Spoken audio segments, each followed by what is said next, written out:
3 mai 1968, 16h45, mai 68 commence.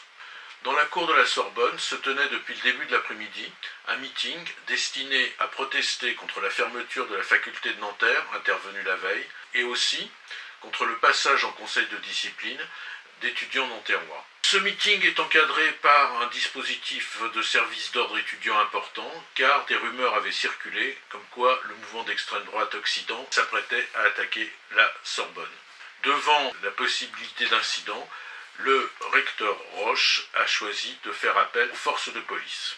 Pendant que les étudiants, environ 500, sont embarqués dans les cars de police, un énorme mouvement se lève dans le quartier latin au cri de « Libérez nos camarades » et très vite, des affrontements extrêmement violents éclatent. Le bilan des arrestations s'est établi à 596 personnes appréhendées, dont 27 en garde à vue pour violence à agent ou port d'armes.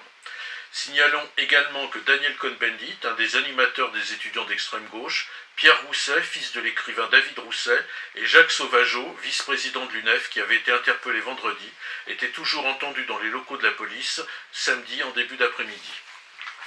Réaction suite aux manifestations du 3 mai.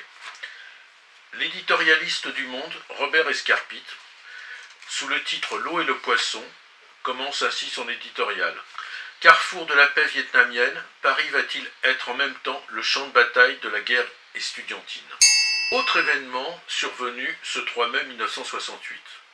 À l'international, le gouvernement américain informe le Vietnam du Nord que les États-Unis acceptent d'ouvrir les pourparlers préliminaires à Paris. Radio Hanoï et le président Johnson annoncent tour à tour leur accord. Dans une mine de charbon, à Roche-la-Molière, 6 mineurs ont trouvé la mort au puits Charles. Coup de poussière, coup de grisou, on ignore encore la nature exacte de l'accident qui a coûté vendredi la vie à 6 mineurs au puits Charles à Roche-la-Molière, près de Saint-Étienne. La CGT a demandé la constitution d'une commission d'enquête pour déterminer les causes et les responsabilités de l'accident. Le peintre Van Dongen est hospitalisé. On apprend que le peintre Van Dongen, âgé de 91 ans et dont l'état de santé était précaire depuis plusieurs mois, a été hospitalisé d'urgence ce matin à la clinique médicale de la Princesse Grace de Monaco.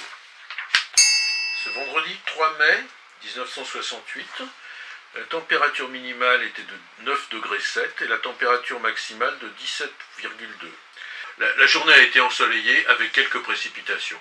Ce soir du 3 mai 68, vous pourrez voir sur la première chaîne à 20h34 5 colonnes à la une avec une enquête sur les États-Unis, la situation au Vietnam, les élections présidentielles et les troubles raciaux, suivi à 22h35 par le show Bardo, réalisé par François Reichenbach.